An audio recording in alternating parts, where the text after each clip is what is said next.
I've got in my hands the Taylormade R7 mini driver and the Callaway Elyte mini driver. Current versions of the mini driver for Callaway and Taylormade for 2025. Let's put them head to head and see who wins.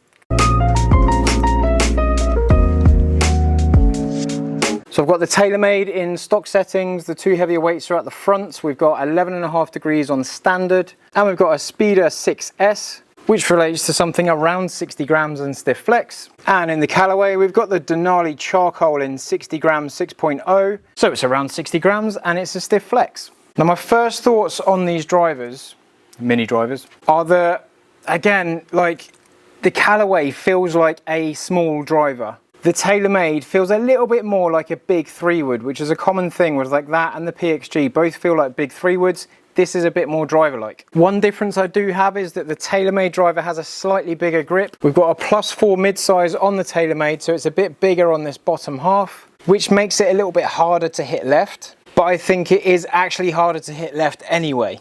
So if we get a couple away with the Taylormade, sits a bit more closed. And just holds out to that right hand side, which is a common thing that I've seen with this mini driver. And in the comments on other videos, people seem to be feeling the same thing or getting the same results. Not bad at all. It's a push to the right. Lots of healthy numbers in there. Nice solid feeling. Impact apart from when you sky it. Well, I didn't quite sky it. I hit that a little bit higher on the face. It's still done all right, but it wasn't a perfect strike. Let's put some beans into one and see what comes out. Oh, that's lovely. I do quite like this thing. Just to the right of centre. Getting up there a decent distance. So same golf ball, but a different club. Does definitely feel more driver-like off the face. A little bit easier to shape to the left-hand side. Oh, it's different. So I'm going to do the same thing. I'm going to put 2 stock swings on the club. So normal feels, normal pace. And we get the same sort of result. Definitely easier to move over there. The shaft actually feels a bit softer. And I feel like the ball gets thrown up a bit more with a little bit more spin, which in a way is good because then it behaves differently to a driver. It doesn't replace a driver, it sits next to it as an alternative, as something maybe better than a 3-wood. Now if I try and chase one, and it's the same loft head, it's still 11.5 degrees. But I do see more face. Oh, it's just got that higher, spinnier flight. Wasn't the best contact. Let's give it another go. Nah, a little bit thin. I'm trying too hard to get that Callaway to keep up with the Taylormade. However, being different to the Taylormade isn't a bad thing. It's like if you want one thing, if you want to replace your driver, Taylormade could be a good shout. If you want something to sit alongside your driver and sort of be in the bag at the same time, then Callaway's more of that sort of thing. Because I'm getting numbers that are similar to my 3-wood, maybe just a bit more reliable because the head is bigger.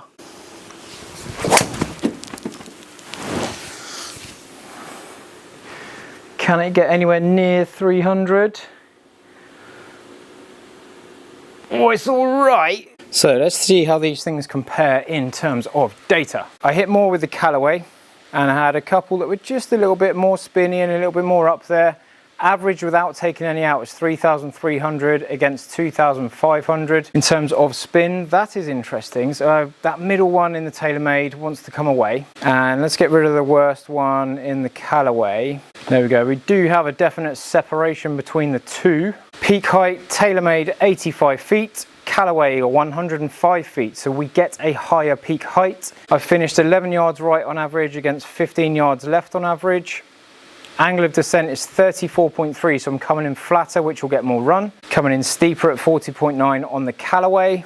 Side spin averaged out at 32 left, so fairly neutral overall. 386 of draw spin on the Callaway. And then when we go here, we've definitely got a different group between the two. Taylormade to the right, Callaway to the left. Spin, spin, higher with the Callaway. Launch angle, tiny bit higher, 0.5 degree in it. Ball speed a bit more with the Callaway. I think there's a little bit more face technology in there. But we get 270 against 277 in carry, and we get 289 against 305. Now a side note there is that on the last comparison I didn't quite get the Taylormade as far as that, but I used a different golf ball. So golf balls can play a big role in what you're trying to do with your ball flight and stuff. So when I compared it to the PXG, I had a spinnier golf ball. With that one, I had the Callaway Triple Diamond golf ball, which is a little bit lower spinning and a little bit more boring through the air. So that's why we've seen a little spike there. So I used the same golf ball for both clubs, and we still see more from the Taylormade. I see the Taylormade as more of a driver replacement club, and I see the Callaway Mini Driver as more of a secondary club to the driver, just in general. But there we go, that's how they both compare. Stick around and I'll see you on the next video. And don't forget to jump in the comments and hit the like button, because that does really help the channel when I'm trying to go for that last little push towards 10,000 subscribers, and we are nearly there. Thank you everyone so far, and thank you everyone that's new on board.